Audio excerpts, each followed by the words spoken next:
Hello everyone, you're welcome to my page or my channel depending on the platform you're watching this from. And in today's class we're going to solve this simple question on elastic properties of material.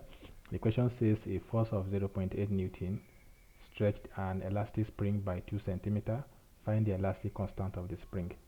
So when you come across this type of question, it's a very simple and a direct question. It's a very simple and direct question. Given that, so we are having this data, given that the force F is equal to 0.8 Newton, and here where some students do make mistake, stretch an elastic spring by 2 centimeters. So this is your extension, right? This is not your initial length or final length. This is the extension E. So extension is 2 centimeters. So some students will leave it in centimeter. Don't leave it in centimeter. Convert it to meter, except otherwise stated. So I'm going to have 2 divided by 100, which will give us 0.02 meter. Remember that 1 meter is equivalent to 100 centimeter.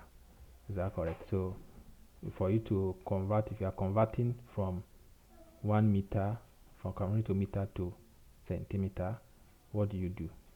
You multiply by the conversion rate, which is 100.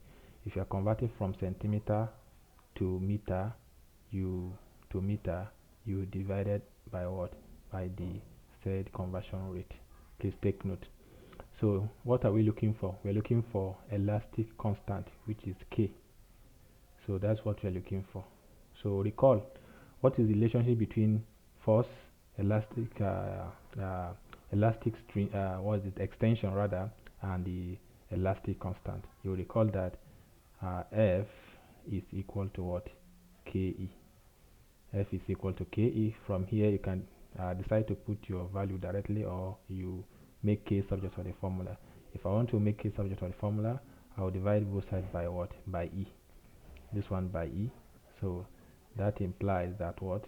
That K will be equal to force all over extension. So when you are done with that, the next thing is to substitute the value. We now have our K equal to F is what? 0.8 divided by extension, which is 0.02. So that my K will now be equal to 0.8 divided by 0.8 divided by 0.02. That gives us 40. So my extension is 40 Newton per meter squared. As simple as ABC. I hope this is understood. So if you like this, please don't forget to follow me or share for others to benefit. And if you want one-on-one tutorial section, please don't forget to contact me via this number showing on the screen. Thank you. See you in the next class.